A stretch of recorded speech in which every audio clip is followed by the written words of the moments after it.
भारत रत्न राजर्षि पुरुषोत्तम दास टंडन जन्म 1 अगस्त 1882 एवं मृत्यु 1 जुलाई 1962 भारत के स्वतंत्रता सेनानी एवं राजनेता थे।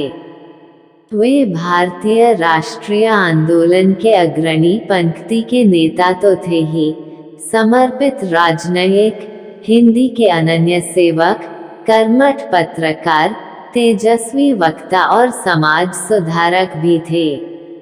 हिंदी को भारत की राजभाषा के पद पर प्रतिष्ठित करवाने में उनका महत्वपूर्ण योगदान था। अब विस्तार से। पुरुषोत्तम दास टंडन का जन्म 1 अगस्त 1882 को उत्तर प्रदेश के प्रयागराज नगर में हुआ था। उनकी प्रारंभिक शिक्षा स्थानीय सिटी एंग्लो वर्नाक्युलर विद्यालय में हुई। 1894 में उन्होंने इसी विद्यालय से मिडिल की परीक्षा उत्तीर्ण की। इसी वर्ष उनकी बड़ी बहन तुलसा देवी का स्वर्गवास हो गया। उस समय की रीति के अनुसार 1897 में हाई स्कूल की परीक्षा उत्तीर्ण करने के बाद उनका विवाह मुरादाबाद निवासी नरोत्तम दास खन्ना की पुत्री चंद्रमुखी देवी के साथ हो गया। 1899 कांग्रेस के स्वयंसेवक बने। 1899 इंटरमीडिएट की परीक्षा उत्तीर्ण की और 1900 में वे एक कन्या के पिता बने। इसी बीच वे स्वतंत्रता संग्राम में कूद पड़े। आगे की पढ़ाई के लिए उन्होंने इलाहाबाद विश्वविद्यालय के म्योर सेंट्रल कॉलेज में प्रवेश लिया, किंतु अपने क्रांतिकारी कार्यकलापों के कारण उन्हें 1901 में वहां से निष्कासित कर दिया गया। 1903 में उनके पिता का निधन हो गया।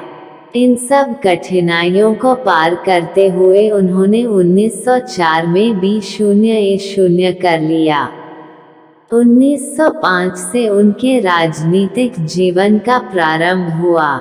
1905 में उन्होंने बंग भंग आंदोलन से प्रभावित होकर स्वदेशी का व्रत धारण किया, विदेशी वस्तुओं के बहिष्कार के रूप में चीनी खाना छोड़ दिया और गोपाल कृष्ण गोखले के अंगरक्षक के रूप में कांग्रेस के अधिवेशन में भाग लिया। 1906 में उन्हें भारतीय राष्ट्रीय कांग्रेस का प्रतिनिधि चुना गया। इस बीच उनका लेखन भी प्रारंभ हो चुका था और अनेक पत्र पत्रिकाओं में रचनाएं प्रकाशित होने लगी थी। यही समय था जब उनकी प्रसिद्ध रचना बंदर सभा महाकाव्य हिंदी प्रदीप में प्रकाशित हुई। इन सब कामों के बीच उन्होंने अपनी पढ़ाई जारी रखी और 1906 में LL.B. की उपाधि प्राप्त करने के बाद वकालत प्रारंभ की। पढ़ाई जारी रखते हुए उन्होंने 1907 में इतिहास में स्नातकोत्तर उपाधि प्राप्त की और इलाहाबाद उच्च न्यायालय में उस समय के नामी वकील तेज बहादुर सप्राव के जूनियर बन गए। पत्रकारिता के क्षेत्र में टंडन जी अंग्रेजी के भी उद्भट विद्वान थे। श्री त्रिभुवन नारायण सिंह जी ने उल्लेख किया है कि सन 1950 में जब वे कांग्रेस के सभापति चुने गए तो उन्होंने अपना अभिभाषण हिंदी में लिखा और अंग्रेजी अनुवाद मैंने किया। श्री संपूर्णानंद जी ने भी उस अंग्रेजी अनुवाद को देखा, लेकिन जब टंडन जी ने उस अनुवाद को पढ़ा तो उसमें कई पन्नों को फिर से लिखा। तब मुझे इस बात की अनुभूति हुई कि जहां वे हिंदी के प्रकांड विद्वान थे, वहीं अंग्रेजी साहित्य पर भी उनका बड़ा अधिकार था। 1961 में उन्हें भारतवर्ष का सर्वोच्च राजकीय सम्मान भारत रत्न प्रदान किया गया। उनकी स्मृति को अक्षुण्ण बनाए रखने के लिए उत्तर प्रदेश सरकार ने उनके नाम पर उत्तर प्रदेश राजर्षि टंडन मुक्त विश्वविद्यालय की स्थापना की है। उत्तर प्रदेश हिंदी संस्थान लखनऊ उनकी स्मृति में 4 लाख रुपए का राजर्षि पुरुषोत्तम दास टंडन सम्मान प्रदान करता है। भाषा और साहित्य संबंधी निबंधों में कविता, दर्शन और साहित्य, हिंदी साहित्य का कानन, हिंदी राष्ट्रभाषा क्यों, मातृभाषा की महत्व, भाषा का सवाल, गौरवशाली हिंदी, हिंदी की शक्ति, कवि और दार्शनिक आदि विशेष उल्लेखनीय हैं।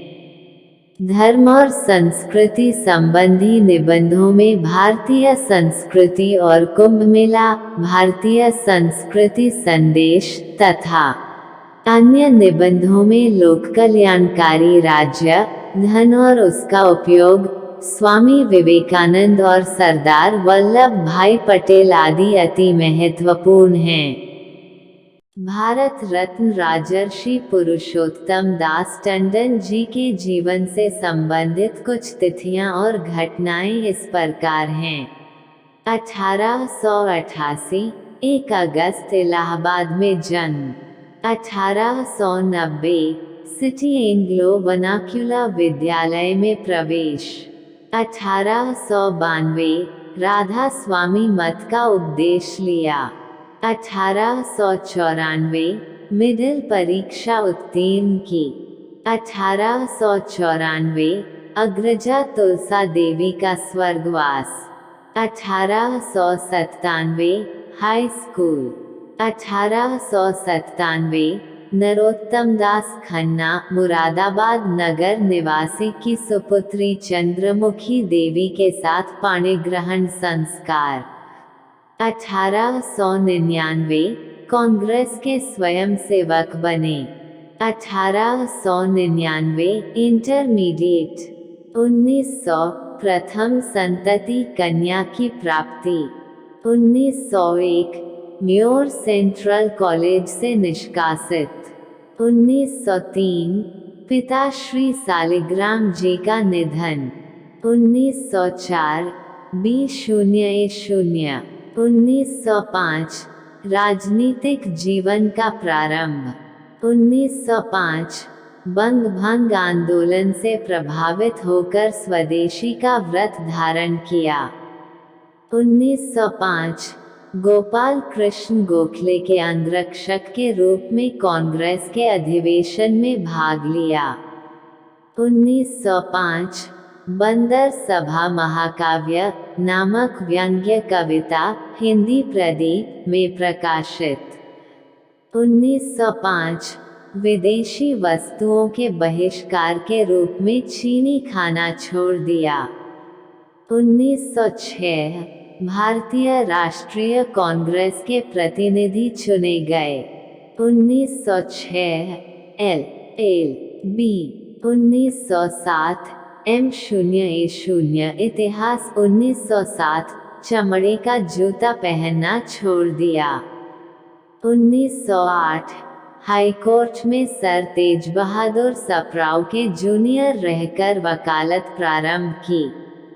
1909 अभ्युदय साप्ताहिक पत्र के संपादक।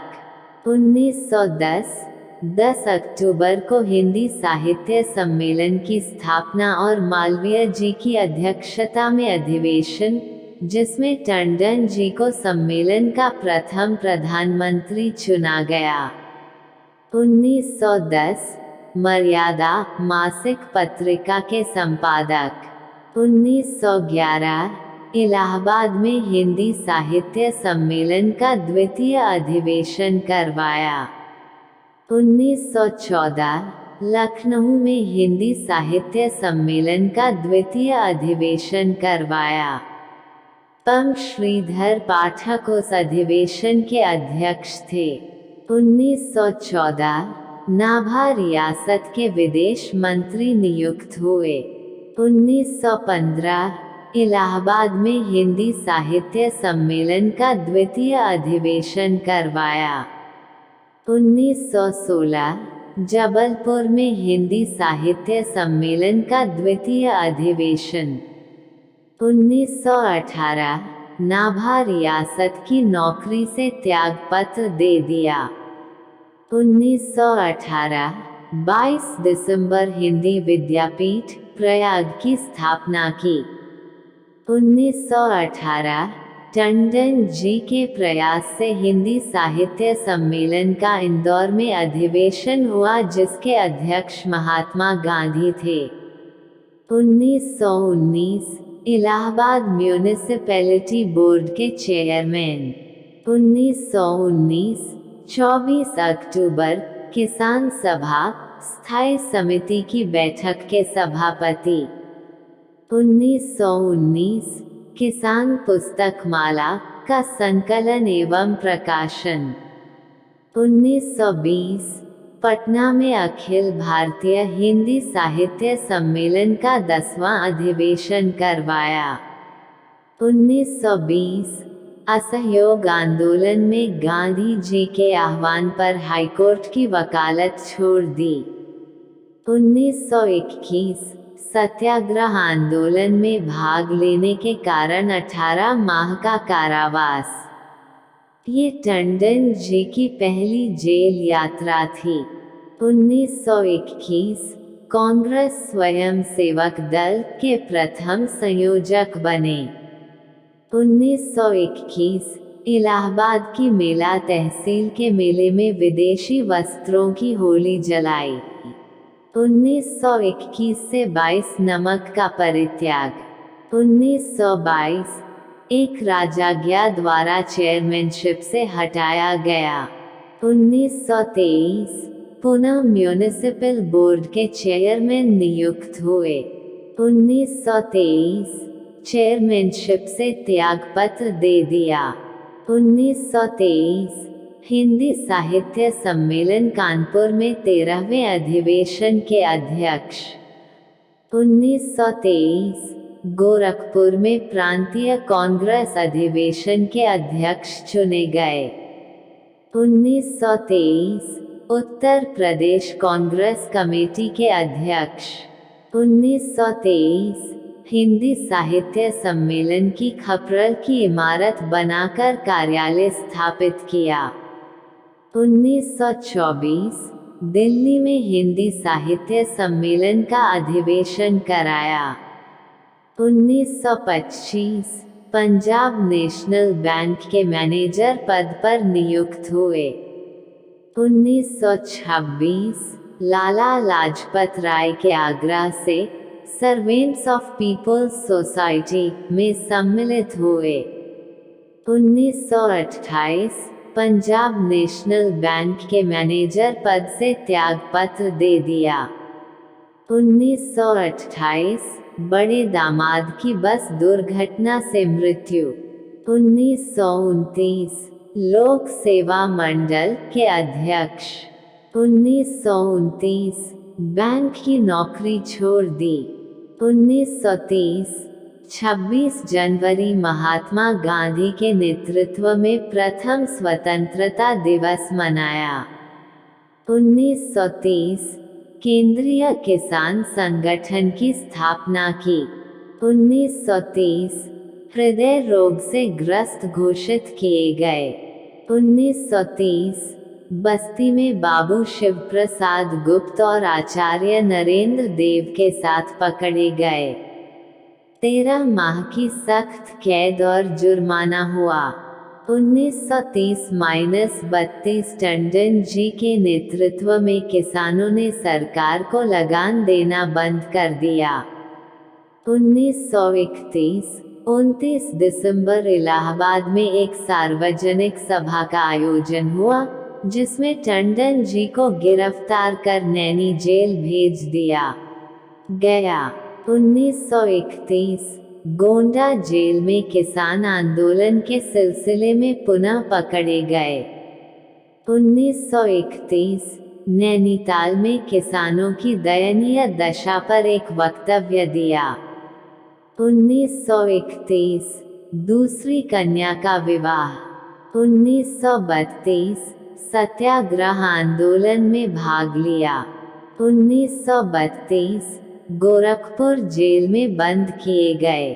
1933 2 जुलाई को लाहौर जेल के फ्री प्रेस ऑफ इंडिया के प्रतिनिधि को एक वक्तव्य दिया जो गणेश शंकर विद्यार्थी और कानपुर के दंगों से संबंधित था। 1935 नागपुर में हिंदी साहित्य सम्मेलन का 25वां अधिवेशन करवाया। 1935 28 दिसंबर इलाहाबाद में कांग्रेस की स्वर्ण जयंती समारोह के अध्यक्ष। 1935 27 मार्च से लेकर 5 मार्च तक उड़ीसा में रहे। 1935 जून से लेकर अप्रैल 1936 तक इलाहाबाद और लखनऊ के बीच संचालन समिति की बैठक में भाग लेने के लिए आते जाते रहे। 1936-37 नई प्रांतीय धारा सभाओं के चुनाव हुए। प्रयाग नगर से टंडन जी निर्विरोध चुने गए। 29 जुलाई 1937 को सदस्यता की शपथ ली। 1936 6 फरवरी इलाहाबाद में किसानों की दुर्दशा पर एक मार्मिक वक्तव्य दिया। 1936 20 जून एडवांस पत्र में किसानों की दयनीय अवस्था पर एक वक्तव्य प्रकाशित हुआ। 1936 युक्त प्रांतीय कमेटी बैठक में टंडन जी उपाध्यक्ष चुने गए। 1936 बनारस जिला राजनैतिक सम्मेलन की अध्यक्षता की। 1936 हिंदी साहित्य सम्मेलन के नागपुर अधिवेशन में राष्ट्रभाषा प्रचार समिति की स्थापना, जिसके सदस्य टंडन जी भी थे। 1936 कलकत्ता की यात्रा की और एक विशाल जनसमूह के समक्ष सार्वजनिक भाषण दिया। 1936 5 अप्रैल महात्मा गांधी के द्वारा दिल्ली में हिंदी साहित्य सम्मेलन में संग्रहालय की स्थापना करवाई, जिसका संकल्प 1923 के हिंदी साहित्य सम्मेलन के अधिवेशन में लिया गया था। 1936-37 हिंदी साहित्य सम्मेलन के तत्वावधान में गठित व्याकरण समिति के संयोजक। 1937 30 जुलाई सर्वसम्मत से विधानसभा के अध्यक्ष चुने गए। 1937 27 अप्रैल लोक सेवा मंडल के धार्मिक अधिवेशन में एक हृदयग्राही भाषण। 1937 26 मार्च दक्षिण भारत हिंदी प्रचार सभा मद्रास के 6वें उपाधि वितरण उत्सव के अवसर पर दीक्षांत भाषण दिया। 1938 हिंदी साहित्य सम्मेलन का शिमला में अधिवेशन करवाया। सभापति थे पं बाबूराव विष्णु पराड़कर। 1938 20 अक्टूबर को कान्यकुब्ज कॉलेज लखनऊ में हिंदी की शक्ति पर व्याख्यान दिया। 1939 फरवरी में हृदय रोग का दौरा पड़ा। 1939 14 सितंबर 1939 को देश की समस्त विधानसभाओं के मंत्रिमंडलों ने त्यागपत्र दे दिया। तब टंडन जी भी विधानसभा की अध्यक्षता से पृथक हो गए। 1939 3 अक्टूबर को टंडन जी ने एक सुनिश्चित वक्तव्य दिया जो जर्मनी पोलैंड युद्ध से संबंधित था, जिसमें इंग्लैंड पोलैंड से संधिबद्ध होने के कारण उसके साथ था। 1939 काशी में हिंदी साहित्य सम्मेलन का अधिवेशन करवाया, जिसमें अंबिका प्रसाद वाजपेयी सभापति थे। इसमें आचार्य शुक्ल, श्याम सुंदर दास, अयोध्या सिंह उपाध्याय, माखनलाल चतुर्वेदी, निराला, राहुल सांकृत्यायन, मैथिली शरण गुप्त, आचार्य नरेंद्र देव, राधाकृष्ण दास आदि ने भाग लिया। 1941 2 अप्रैल को बंदी बनाकर नैनी जेल में रखा गया। वहां से फतेहगढ़ सेंट्रल जेल ले जाए गए, जहां लगभग 8 माह जेल में नजरबंद रहने के बाद जेल से छूटे। यह उनकी चौथी जेल यात्रा थी। 1942 राजनीतिक पीड़ित सहायता कोष की स्थापना की और कानूनी सुरक्षा की व्यवस्था की। इस व्यवस्था के परिणामस्वरूप 7 नवयुवकों की जान बचाई, जिनको फांसी की सजा मिली थी। 1944 22 अगस्त जेल से छोड़े गए। 1944 10 अक्टूबर संयुक्त प्रांतीय प्रतिनिधि असेंबली की स्थापना और बाबूजी उसके अध्यक्ष चुने गए। 1944 सत्यार्थ प्रकाश पर सिंध सरकार द्वारा लगाए गए प्रतिबंध का खुलकर विरोध किया। 1944 जयपुर में हिंदी साहित्य सम्मेलन का अधिवेशन करवाया। 1944 2 दिसंबर वीर अर्जुन में एक संदेश प्रकाशित हुआ, जिसमें सत्यार्थ प्रकाश पर लगाए गए प्रतिबंध का विरोध था। 1945 8 फरवरी सत्यार्थ प्रकाश के समर्थन में ट्रिब्यून नामक दैनिक पत्र में एक वक्तव्य प्रकाशित हुआ। 1945 आज़ाद हिंद फौज के कैदियों की रिहाई के लिए बाबूजी ने धन संग्रह किया और उनकी कानूनी सहायता की। 1946 प्रांतीय असेंबलियों के चुनाव। बाबूजी सदस्य नियुक्त हुए और पुनः विधानसभा अध्यक्ष चुने गए। 1947 उत्तर प्रदेशीय दल का गठन किया। 1947-48 भारतीय संस्कृति सम्मेलन संस्था का गठन किया। 1947 मई में झांसी के ताल बेहट नामक स्थान पर सांप्रदायिक समस्या पर एक विशेष वक्तव्य दिया। 1947 15 अगस्त स्वतंत्रता दिवस समारोह में भाग नहीं लिया, क्योंकि देश विभाजन से अत्यधिक दुखी थे। 1948 उत्तर प्रदेश कांग्रेस के पुनः अध्यक्ष चुने गए। 1948 विधानसभा का अध्यक्ष पद छोड़ दिया। 1948 विधान निर्मात्री सभा का गठन। बाबूजी को इस सभा का सदस्य चुना गया। 1948 कुंभ के अवसर पर भारतीय संस्कृति सम्मेलन करवाया।